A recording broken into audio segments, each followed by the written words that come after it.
Bienvenidos a la quinta conferencia sobre los asuntos relativos a los problemas textuales de la Biblia o Biblias, revisiones, porque son muchas, Reina Valera, la Biblia en español.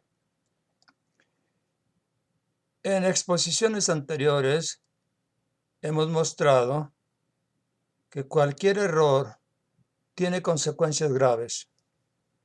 En la mente del ser humano, ninguna consecuencia es grave. Tendemos a ser tolerantes en el sentido negativo de la palabra. Menospreciamos en parte la palabra de Dios, aunque por otra parte digamos que amamos a Dios y amamos su palabra. Una de las tendencias que ha sido expuesta consiste en que no debemos ocuparnos de cosas pequeñas. Y lo que algunos llaman cosas pequeñas son parte de la palabra de Dios. Tenemos que concluir entonces, si entendemos bien el plan de Dios, que para Dios no hay cosas pequeñas. Él no se ocupa de nimiedades por el hecho de ocuparse de ellas simplemente. Si lo dejó escrito, es porque es necesario. Él no hace una cosa injusta o inútil. Son muchos los errores y los tipos de errores que se encuentran en los textos de las Biblias o revisiones Reina Valera. Y quiero aclarar una vez más que esto ocurre desde la primera completa, que es la de Casiodoro de Reina, hasta la última versión o revisión, llámele como quiera, aunque no es lo mismo, que acaba de salir al mercado. Y quiero señalar algo más también. Algunos todavía están confundidos y dicen, bueno, es que la Sociedad Bíblica Americana, por ejemplo, o las Sociedades Bíblicas Unidas, por ejemplo, publicaron esa Biblia. Tiene que estar bien. Los creyentes a medias, o a veces creyentes ingenuos o no preparados, no advertidos de estas cosas, piensan que las sociedades bíblicas están para defender y propagar la palabra de Dios. La realidad es diferente. Ellos están cambiando constantemente la palabra de Dios. Estas son instituciones progresivas o liberales. Están ahí para cambiar lo que Dios dijo a su debido tiempo y sin correr el riesgo de no vender la Biblia que impriman o publiquen. En parte, pues, están ahí para hacer negocio. Habíamos anticipado en otra grabación que las armas favoritas para cambiar lo que Dios dijo, lo que Dios dice, porque no ha dejado de decirlo, lo que Él dijo una vez, y esto es desde siempre, es para siempre. Por lo tanto, deberíamos decir con propiedad lo que Dios dice, no lo que Dios dijo, no lo que Dios dirá, porque a Dios no se le ha olvidado nada. Todo está escrito, todo está determinado. Estas armas favoritas, decía, estas herramientas que el diablo usa para corromper la palabra de Dios, las más socorridas, las más usadas son omisión, que consiste en omitir o quitar una palabra que debería estar en el texto. ¿Por qué las quitan? Porque no les conviene. A ciertas gentes no les conviene cierta palabra. ¿Por qué? Porque no creen en lo que está escrito. Dicen que son creyentes, pero no son. Voy a insistir una vez más, las sociedades bíblicas unidas, las sociedades bíblicas, punto, en el mundo, han hecho bastante daño a la palabra de Dios. Usted tiene, por ejemplo, la Sociedad Bíblica Trinitaria en Londres, la cual en el 2001 vino con su nueva revisión. Y en Efesios 2:1 usted encuentra en esa Biblia que nosotros, los seres humanos, recibimos vida de una tal ella.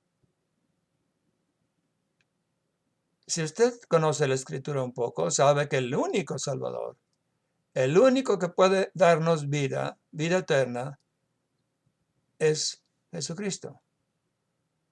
Pero esa Biblia dice, le reto a que aunque vaya de paso a una tienda llamada librería cristiana, que a veces no lo es, simplemente pida una 2001 de la Sociedad Bíblica Trinitaria de Londres, abra en Efesios 2:1 y dése cuenta de lo que dice. ¿Por qué? ¿Quién es esa ella? Aparentemente es la iglesia.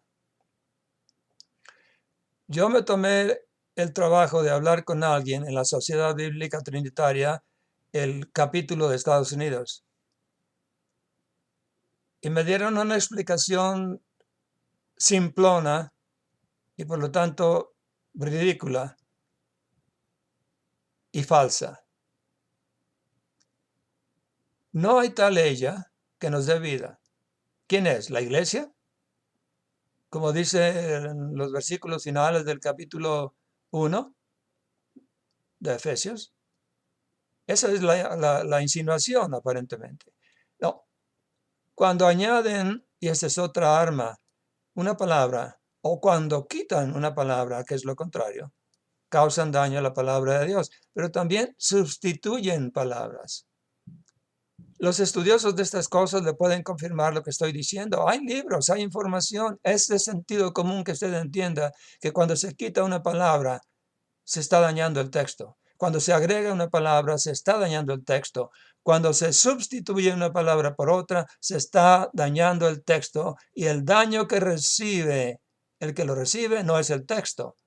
Es la persona que lee ese texto corrupto. Ahora bien, le doy un ejemplo. Hay cientos y cientos, de todos los órdenes, de todas clases.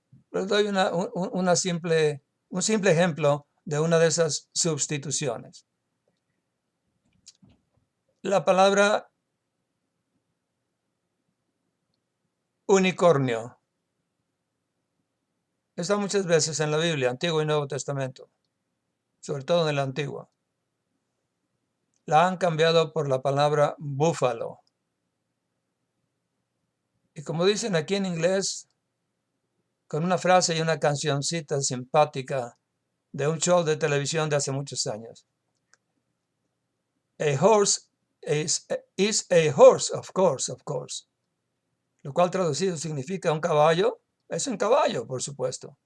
Un caballo no puede ser una vaca y una vaca no puede ser un caballo. Son dos animales diferentes. El unicornio y el búfalo son dos animales diferentes. El unicornio en toda la escritura representa un personaje proféticamente. Al único con poder, porque la palabra cuerno significa poder en la Biblia. Y uni es único. Se puede entender de dos maneras. Alguien que tiene un solo cuerno y por lo tanto, segunda, alguien que tiene todo el poder o el único cuerno. Si usted estudia el personaje Nimrod, el gran cazador, es llamado unicornio, pero que me lo cambien por un búfalo que tiene dos cuernos y que no representa ninguna cuestión profética. Es cubrir la verdad. Así que tenemos omisiones, añadiduras o adiciones. Tenemos sustituciones. Generalmente las palabras que sustituyen parece que dicen lo mismo, pero he encontrado una tendencia equivocada que consiste en poner palabras, insisto, que parece que dicen lo mismo, pero que no dicen lo mismo. Y esas palabras que vienen a sustituir a la verdadera palabra que estaba en el texto original, esas palabras son más, ¿cómo diríamos?, más débiles. Tienen menos poder, menos fuerza. Pero recuerde, no dicen exactamente lo mismo. Parecen ser sinónimos, parecen ser palabras iguales. La que estaba, la que quitaron y la que ponen, pero no lo son. Si usted analiza profundamente esto, en cualquier ejemplo, y usted va a tener la oportunidad de ver esos ejemplos, porque en un libreto de 90 páginas hay ejemplos tomados de todos y cada uno de los libros de la Biblia, desde Génesis hasta Apocalipsis. Diversos tipos de casos, omisiones, adiciones, sustituciones, problemas de puntuación, relocalización de una palabra en la estructura de la oración, que también cambia las cosas. En fin, son más herramientas que las que acabo de mencionar. Déjeme mencionarle otro. ¿Qué tal el cambio de tiempo de los verbos? ¿Es importante esto? Por supuesto que es importante. ¿Cómo puede alguien darse cuenta si lo que está escrito ya pasó o está a punto de pasar o pasará en un futuro lejano o no se sabe cuándo? El tiempo en que están los verbos es la respuesta. Pero si alguien cambiara un verbo de tiempo presente a tiempo futuro, lo que estaría haciendo es ahora en el tiempo presente no hay nada. No está ocurriendo nada. Ocurrirá en el futuro. ¿Pero cuándo? Si no se dice, hay engaño, hay confusión otra vez. Muchos de los pronombres personales, conjunciones, artículos definidos e indefinidos, palabras pequeñas de 2, 3 letras, 4 a veces, son comúnmente quitadas. Eso hace que a veces no se entienda de quién se está hablando, quién es el personaje o el sujeto de quién se está hablando, o el sujeto que está haciendo algo narrado en los textos bíblicos. Es necesario acompañar en el texto para mayor claridad. Debería decir acompañar el texto o incluir en el texto para mayor claridad los pronombres personales cuando el nombre no es usado. Si decimos él refiriéndonos a Cristo, porque en el texto la palabra Cristo no está en ese punto, deberíamos decirlo y deberíamos distinguir ese él de cualquier otro él, de cualquier otro ser humano o de cualquier otro objeto o animal o lo que sea. Porque de esa manera se hace más clara la lectura, se hace más provechosa. Hay mucha gente que se confunde porque si no tiene el Espíritu de Dios, si no ha sido salva o salvada, si no ha nacido de nuevo del Espíritu de Dios, nadie le guía. Y el intelecto le falla y se confunde y se desanima y dice, no quiero saber nada, aquí hay contradicciones. Antes de empezar la batalla ya está perdida. Confío y sé que aquel que ha nacido de nuevo del Espíritu de Dios no tiene ese problema, aunque sea neófito o nuevo en estas cosas. Porque el Señor ha prometido que el Espíritu suyo le guiará a toda verdad. Pero es importante reconocer estas cosas. Hay problemas en todas las Biblias, Reina Valera. Y no solo en la Biblia en español, sino en muchas, diría en todas, en cualquier otro idioma. Pero los problemas son siempre los mismos. Hay otro recurso que es usado, aparte de los que ya mencioné. Los signos de puntuación, decía, pero ahora me voy a referir específicamente a los signos de interrogación y de admiración. Esos signos de interrogación, por ejemplo, son quitados cuando deberían ir en el texto, o son puestos cuando no deberían ir. Ahora, déjeme mostrarle las consecuencias de esto. Si hay una declaración directa, es decir, un ejemplo, mañana lloverá, hay una afirmación, hay una verdad expresada, no duda. Pero si la cambiamos a una oración interrogativa y decimos, ¿lloverá mañana? En primer lugar, la declaración o la verdad dicha en el texto es eliminada. Segundo, se mete duda en la mente del lector. Y el lector se pone a preguntarse cuándo será o si será o no será. No sabe nada de nada porque no está dicho. No hay respuesta a la interrogante. Pero al revés también. Si hay una interrogante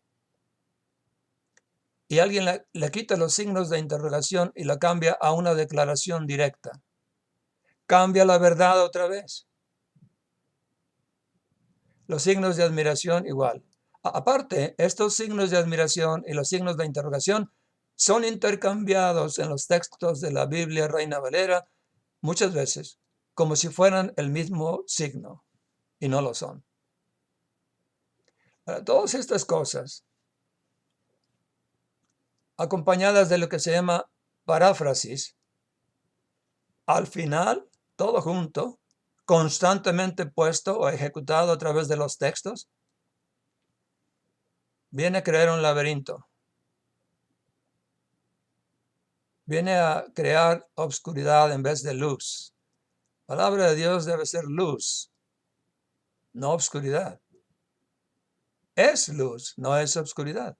Pero cuando es cambiada de esa manera que he venido describiendo brevemente, entonces hay consecuencias.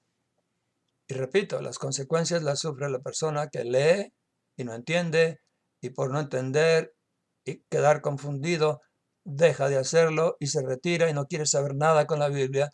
Es una bola de cuentos y de historias que no tienen sentido, y además hay contradicciones, y ya lo agarró Satanás por ahí.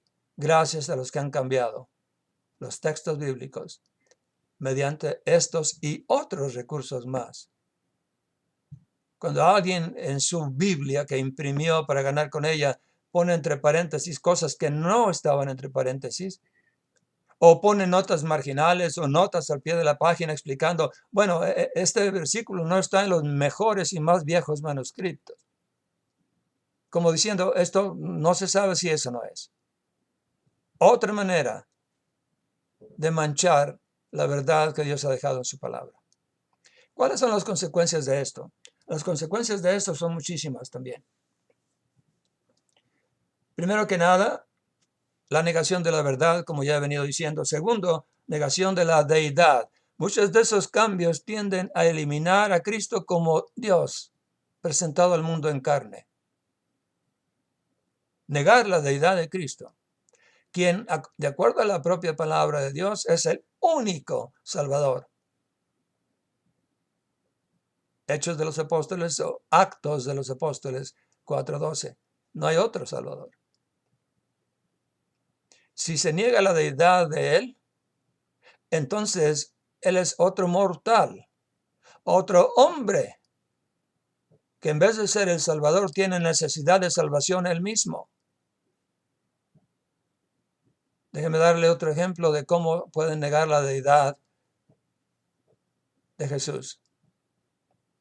Cuando María dio a luz a Jesús, conforme a los ritos judíos, tenía que estar 40 días, lo que hoy llaman las mujeres nuestras latinas, cuarentena después del parto. 40 días. Y tenía que purificarse conforme a ese rito judío. Pero el texto, no, en algunas Biblias, equivocadamente no dice la purificación de ella. Dice la purificación de ellos. Eso incluye a Jesús, recién nacido. Eso incluye posiblemente a José. O sepa usted cuántos más son incluidos en esa idea errónea. La verdadera Biblia dice la purificación de ella, pero alguien le puso la purificación de ellos para incluir a Jesús. Otra de las consecuencias es el descrédito a Dios, a la persona de Dios. Porque si alguien encuentra, aunque no sea verdad, que Dios miente en algo, de acuerdo al texto corrupto, es decir, entonces puede pensar que Dios miente en otras cosas y empieza a concluir que el resto de los textos de la Biblia son otra bola de cuentos y mentiras, porque no pudo entender algo, porque estaba torcido aquello. Otro de los elementos que se me pasó mencionar, y este es importante, es lo que se llama en gramática, en literatura, paráfrasis. Esta palabra larga simplemente significa una cosa. Quien escribe parafraseando Escribe de una manera muy abundante, con mucho palabrerío, muy adornado el discurso, pero al final, confuso. Todas las nuevas Biblias en cualquier idioma, incluso en inglés, tienen la característica de haber sido escritas hasta cierto punto, unas más que otras, de esa manera. Le quiero dar un ejemplo simple, pero yo sé que ilustra. Es un poco cómico. Lo aprendí cuando estaba en la escuela secundaria, hace como medio siglo. Mi maestro de literatura solía ilustrar con este dicho. Y él decía: me deleita en extremo saborear y paladear el exquisito y blanquecino jugo lácteo de las glándulas mamarias de la consorte del toro. Y como éramos gente de rancho, como decimos, y no teníamos mucha educación ni contacto con los medios de comunicación que hay hoy, pues estábamos ciegos en cierta manera. Y la primera vez que oí esto me quedé, como decimos, con los ojos cuadrados. ¿Y qué quiso decir con todo ese palabrerío? Él sonrió porque nos vio la cara de sorpresa y luego dijo, y aquí está la frase directa, corta y al punto: me gusta mucho la leche. No es lo mismo me gusta mucho la leche que me deleita en extremo saborear y paladear el exquisito jugo blanquecino de las glándulas mamarias de la consorte del toro. Ahora, las Biblias modernas, o modernistas debería decir, que traen este tipo de estructura de la oración y de los párrafos, claman el derecho de ser fáciles de entender. Bueno, las Biblias no lo hacen los autores y los que las venden. Para vender más, dicen esto. Son más fáciles de entender. En otras palabras, tú vas a ser un super cristiano en términos de un mes si compras esta Biblia. Engaño. Está probado científicamente que la Biblia King James, con su estructura gramatical de declaraciones cortas y al punto, es entendible a un alumno de quinto grado, mientras que estas Biblias parafraseadas en cualquier idioma no las entienden ni los intelectuales a veces. Paráfrasis es un arma para destruir, en este caso. En literatura es algo hermoso. Si lo que quieres son cosas abstractas, imaginarias, subjetivas, paráfrasis es hermosa. Pero tratándose de la palabra de Dios, no necesariamente. Hay que ir al grano, al punto, Dios lo dejó de esa manera, y quien cambia y haga paráfrasis está escondiendo la sustancia y confunde al final. Tantas palabras para terminar no diciendo la verdad. Ese es el punto. Le pongo un ejemplo paralelo a esto. Y déjeme decirle francamente, no es por ofender a ningún católico, pero yo tengo amigos ex sacerdotes, muchos de ellos, hermanos en Cristo ahora, que estudiaron en un seminario, y uno de ellos, que es dotado de inteligencia, gracias a Dios, que se salió del seminario cuando estaba a punto de ser ordenado, alguna vez me dijo lo siguiente: tantas y tantas vueltas para terminar no diciendo la verdad. Y el ejemplo paralelo que quiero dar aquí es el siguiente. Los sacerdotes estudian hasta 12, 13, 14 años y estudian filosofía y esto y aquello. ¿Para qué? Para terminar no diciendo a sus oyentes cómo pueden ser salvos hoy, y para decirles que no se sabe, que solo Dios sabe, que después de la muerte vas a encontrar si es o no es, si fuiste salvo o no eres salvo. ¿Y eso después de cuántos años de purgatorio? No, Dios no habla de esa manera. Entendamos eso. Así que se niega la verdad, se esconde la verdad, se niega la deidad de Cristo, se niega la salvación por gracia. Efesios 2, 8, 9 y 10 es suficiente para entender esta doctrina de salvación por gracia, por fe, por Cristo. Es claro el texto. Y en el verso 9 dice, no por obras, hablando de salvación, no por obras para que nadie se gloríe. Pero en cada oportunidad que tienen los liberales, los seguidores de Satanás, cuando cambian, a veces una sola coma, cambian la verdad acerca de la salvación por gracia. Y quieren implantar salvación por obras, por pertenecer a la iglesia verdadera. Y yo he preguntado muchas veces, ¿cuál es la iglesia verdadera? Y siempre contesta la persona, pues la mía. ¿En qué basas tu dicho? ¿Cómo llegaste a esa conclusión? Bueno, es la que yo heredé de mis padres. Oh, ¿eso es lo que califica tu religión? ¿Con eso sabes que es la verdadera? Otros muchos saben que esta es la verdadera porque ellos determinaron que era la buena. Sin investigar, simplemente les gustó y se quedaron ahí. Hay mucho más que pensar en todo esto. Mucho más que decir. En cuanto a la salvación por gracia. Gálatas, Romanos, Efesios. Y aún en el Antiguo Testamento encontramos que no es por obras. Encontramos el caso de Abraham, que creyó y le fue imputado o puesto dentro de sí como justificación de parte de Dios. Pero eso lo odian los modernistas. No quieren saber de nada de eso. Salvación por gracia es otro de los blancos, de los fines, de las metas que tratan de conseguir los liberales, destruir esta doctrina. Hay otro aspecto relativo a la salvación por gracia, por fe, por Cristo, y es la seguridad eterna de salvación. Porque hay grupos neoevangélicos que enseñan que la salvación se puede perder, cuando no es bíblico.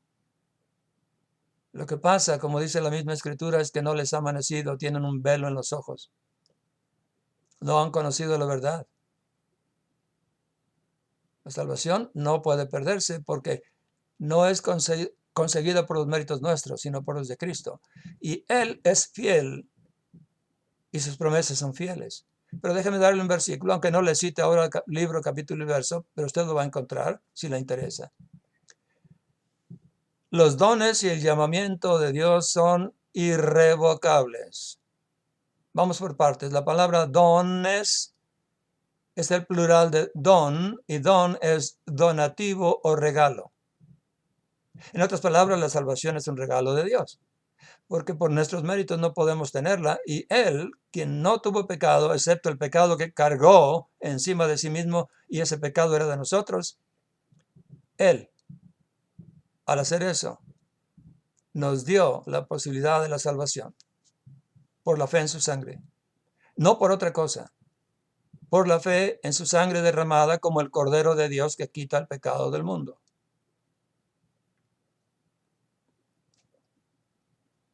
Aún así, muchos no lo entienden, no lo quieren ver. Entre las cosas que se promueven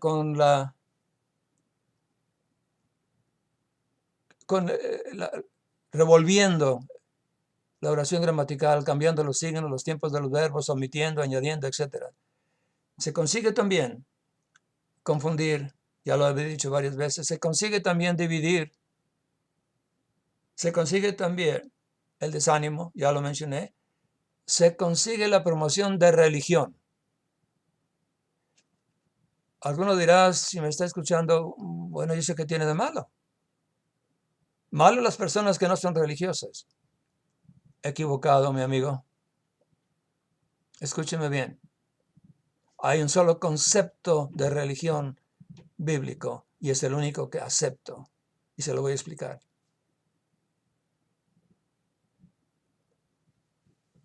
La palabra religión tiene un prefijo que es re. Esa partícula es un prefijo.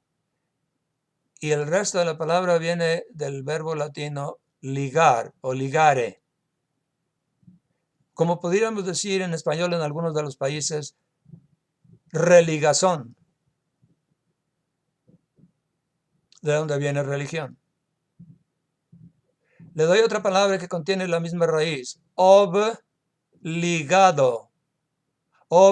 El prefijo, ligado, participio. Liga. Ahí está otra vez. Ahora déjeme explicarle bíblicamente lo que es esta religión, la única que bíblicamente cuenta, porque no hay otra. En el jardín o huerto del Edén, Adán y Eva estuvieron ligados, unidos, en comunión, en armonía con Dios. Usted lo puede ver empezando la Biblia. Dios no les dio 10 mandamientos ni 600,000 preceptos como tienen las religiones, preceptos hechos por el hombre. Dios les dio uno solo. No comas de ese árbol o del fruto de ese árbol. Y no lo escondió Dios, lo puso en medio del huerto. Lea la escritura. Un solo precepto y no lo pudieron cumplir. Por eso Jesús más adelante los 10 mandamientos los hizo 2. Los primeros 4 que tienen que ver con la relación del hombre para con Dios y los 6 siguientes que tienen que ver con la relación del hombre para con su prójimo. Y aún así, convirtiéndolos en 2, nadie los puede cumplir. Los podemos y debemos observar, guardar, estar al tanto de ellos, pero cumplirlos nadie puede, jamás he podido y jamás nadie podrá. Ningún ser humano puede hacer eso. Punto concreto. Si pudiera alguien hacerlo, no sería pecador. No quebrantaría jamás la ley de Dios. Pero no puede. Por eso la Escritura nos dice en Romanos, todos somos pecadores. No hay justos ni aun uno. No hay quien entienda, no hay quien busque a Dios.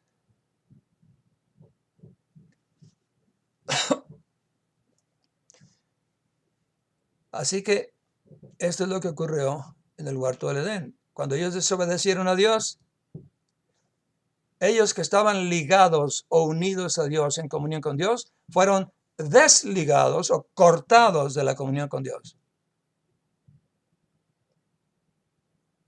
Así que le presenté el paso 1 y el paso 2. Paso 1, ligados con Dios. Paso 2, desligados de Dios. Pero el paso 3 completa la definición de religión conforme a las Escrituras. En Romanos capítulo 5 usted puede ver claramente que así como el pecado entró por un hombre, este es Adán, por un hombre entró lo contrario, la justificación. Y ese hombre es Jesucristo. Así que somos religados. Volvemos a estar en comunión con Él, en armonía con Dios, por medio de Jesucristo. Repito, usted lo estudia en Romanos capítulo 5. Nada que no hubiera estado ligado y luego desligado puede ser religado. Es imposible. Esos 3 pasos tienen que ocurrir en el orden exacto. Y si uno de ellos falta, no hay religación, no hay religión, no hay unión del hombre para con Dios. Ligados, desligados, religados. Todo lo demás es religión al estilo mundano. Y cada quien acepta lo que le gusta. Sin investigar. Esto es así porque es así y se acabó. No hay razonamiento, no hay escrutinio de las Escrituras que nos dicen quién es Cristo y nos dicen con el Evangelio el plan de Dios para nuestra salvación. Aparte, se promueve, aparte de promover la religión, decía, se promueve específicamente la religión más conocida, más dominante hasta hoy. Pero yo sé que no siendo de Dios esto va a cambiar pronto. Y me estoy metiendo aquí en otro estadio, en otra arena que no conviene tocar hoy. No es el punto. Pero nada que no sea de Dios durará para siempre. Así que esa iglesia de Roma, que no tuvo su sede en Jerusalén, donde Jesús fundó su iglesia, sino que misteriosamente de pronto aparece en otro lado. Cuando digo sede, digo asiento o lugar de origen. Sabemos que la iglesia de Cristo es autónoma y es independiente, y cada iglesia local es la iglesia de Cristo. Pero para hacernos entender, decía lo anterior, esa iglesia que se asentó en el Vaticano, en esa colina llamada Vaticanum, que significa lugar de adivinación, sitio donde estaba el centro pagano más grande del mundo, antes de Cristo. Sitio donde se asentó esta iglesia cuando Constantino unió supuestamente la cristianidad con el imperio. Tomaron el sitio, tomaron el nombre y tomaron algunas o muchas de las costumbres y rituales. Claro, usted no es tolerante, señor Santos, cuando habla de esa manera. No, yo soy tolerante. Jamás jamás obligaré a nadie a dejar lo que cree que debe seguir. Eso es tolerancia. Pero eso no impide que yo diga la verdad conforme a las Escrituras. Y la verdad es esa. Así que todos estos recursos y trucos y trampas y cambios son para promover religión. Y específicamente o especialmente la de Roma. Yo he pedido a muchos católicos, de buena manera, que me digan dónde está algún documento, algún edicto, algún pedazo de historia que me diga quién autorizó, o si Dios autorizó y cómo pueden probar que la iglesia tenía que ser cambiada de Jerusalén a Roma. Y nadie me ha podido decir. Pero esta es la tendencia. Pero el punto final de estos cambios y trucos y trampas, es esto de corromper la Escritura, es hacer una iglesia universal o global. Déjame darle un par de cosas, quizás tres. Número uno, la iglesia de Roma ya se autodenomina universal, porque católica viene de katos, griego, que significa universal. Número dos, ya existe en el mundo, desde hace varias décadas, lo que se llama Consejo Mundial de Iglesias. La Iglesia de Roma colabora con el Consejo Mundial de Iglesias. Este Consejo Mundial de Iglesias es un arbolito que ya está creciendo, que se va a convertir en esa iglesia universal.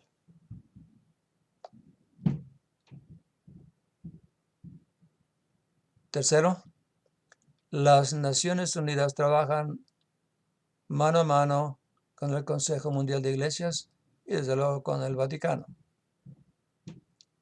En las Naciones Unidas tenemos no una iglesia universal o el arbolito que está creciendo, no. Tenemos un gobierno universal. Hay que ver las cosas como son. Hoy se habla mucho de que si este país no se sujeta a los preceptos del Consejo de Seguridad de las Naciones Unidas, lo boicotean y si es posible lo acaban. Entonces la soberanía de un país ya no existe. Hay una entidad política y religiosa, porque trabaja junto con el Consejo Mundial de Iglesias, dije, que determina lo que cada país tiene que hacer. Pienso entonces que cada presidente es puesto por ellos y cada presidente es un monigote que pueden manejar con un par de cuerdas ahí, como los títeres.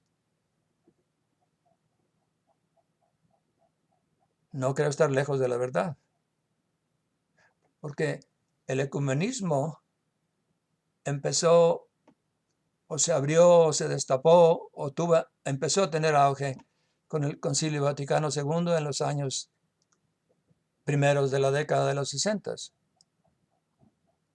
Y durante el Concilio Vaticano II se hicieron muchos cambios. Y uno de esos cambios fue la apertura y la modernización de la iglesia. Le voy a señalar un cambio que ya cité en otro segmento. Antes, los que no eran católicos eran llamados herejes y fueron perseguidos. La historia de la Inquisición, las páginas negras, no nos deja lugar a duda.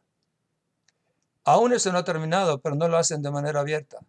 Hay lugares en el mundo donde ahora están siendo perseguidos los verdaderos creyentes. Eso por una parte.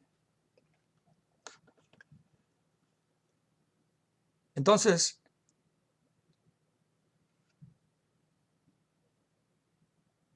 vemos que va avanzando la idea de una iglesia universal y de un gobierno universal unidos de la mano. La escritura tendrá que cumplirse. Y si los presidentes ahora son unos polichinelas, unos peleles que se dejan manejar o que son puestos por aquellos que los van a manejar, bueno, allá ellos. Pero el cristiano tiene un solo amo, un solo dueño, un solo Señor. Y es necesario obedecer a Dios antes que a los hombres. Sin embargo, si el cristiano o el que se hace llamar cristiano no está seguro de lo que cree, no sabe lo que cree, no puede defender su fe como es un mandato de Dios que lo hagamos, entonces es presa de cualquier cosa. Cae en cualquier trampa. Es fácilmente doblegado.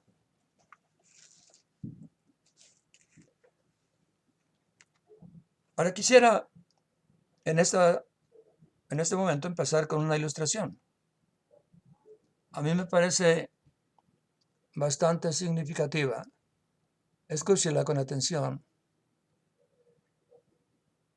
Hace unos 20 y tantos años viajábamos de California a Alaska, a Fairbanks, cerca del casquete polar. Éramos 4 predicadores, íbamos a una conferencia. Y en el aeropuerto de Seattle, Washington, tuvimos que hacer una escala un poco larga y teníamos mucho tiempo que no sabíamos qué íbamos a hacer con él. Estábamos debatiendo qué haríamos con el tiempo que nos quedaba antes de tomar el siguiente avión, cuando vimos en una de las partes abiertas del interior del aeropuerto a un hombre detrás de una mesa y había un mantel que caía hacia el frente y tenía un anuncio grande que decía: puedo contestar cualquier pregunta de la Biblia. Nos miramos los 4 unos a otros y dijimos: oh, ya sabemos cómo vamos a gastar nuestro tiempo que nos queda. Nos acercamos a él habiendo determinado cuál pregunta le íbamos a hacer. La pregunta fue: ¿cuál Biblia es la Biblia? Y cuando uno de nosotros se la hubo preguntado, él dijo: oh, cualquier Biblia es buena. En todas tenemos lo esencial para la salvación. Me parece haber oído esto en otras partes muchas veces. Oh, sí. Está de moda esto, pero es una falsedad. Dios no puede contradecirse. Si este volumen dice diferente a este otro, algo anda mal entre ellos. O uno está bien, el otro está mal, o los dos están mal. Y desde que tenemos docenas y docenas y docenas de diferentes revisiones o versiones tan solo en inglés, todas contradiciéndose entre sí y todas contradiciendo la Biblia del Rey Jaime o King James, tenemos que concluir que algo anda mal con ellas. Y que una sola de esas Biblias por más de 400 años se ha sostenido en su lugar, a pesar de tantos ataques. Entonces, cuando nos respondió de esa manera, su servidor dijo al hombre: déjeme proponerle una parábola. Supongamos que vamos a hacer un viaje largo y muy peligroso. Creo que se lo dije en segunda persona. Suponga usted que tiene necesidad de hacer un viaje largo y peligroso. Y usted tiene pedazo de chatarra llamado Ford 1937. Las llantas están más lisas que mi cabeza. El tanque está goteando gasolina. Cuando usted aplica los frenos, rechina metal contra metal. El carburador no funciona. Las puertas no cierran bien. La suspensión está mal. Y le hice un cuadro, le pinté un cuadro desastroso, lo peor que pude haber hecho. Y luego le dije enseguida, pero usted no se preocupe. Usted simplemente en preparación para su viaje, póngale a su carromoto lo esencial. Póngale agua en el radiador, que también a propósito el agua se fuga del radiador. Póngale a gasolina, aunque no sé cuánto le va a durar porque se tira del tanque. Póngale aceite, asegúrese que tiene aceite, líquido para frenos, transmisión, etc. Y no se preocupe.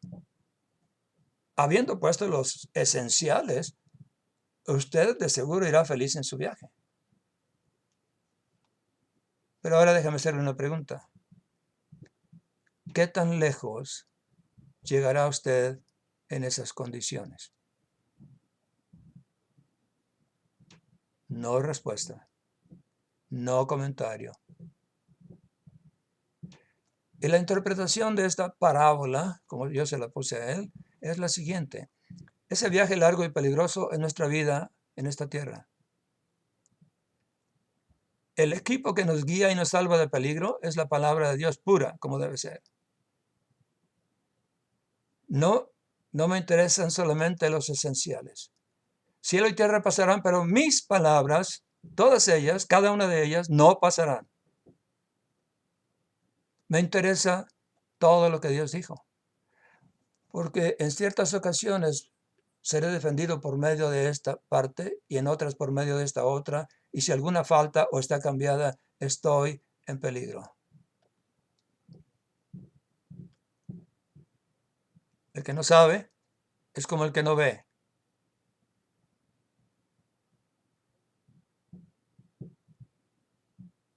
No hay nada de malo en escudriñar las Escrituras.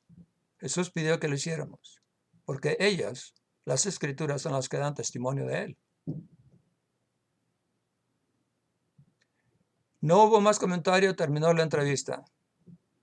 Así que si vamos mal equipados con una brújula que no funciona, sin agua suficiente para el camino, sin alimento suficiente para el camino, sin equipo de defensa. Por ejemplo, el cristiano tiene la espada de 2 filos, que es la palabra de Dios, insisto, etcétera, etcétera. Esa persona no va a llegar muy lejos. Ahora bien, el punto de vista liberal es que con cualquier Biblia se puede dar el plan de salvación a alguien. Y yo estoy de acuerdo con ello. Pero si atendemos al significado de esta parábola, vuelvo a preguntar, si esa persona oyó el Evangelio y de verdad creyó, ¿con qué va a ser alimentada? ¿Con leche adulterada?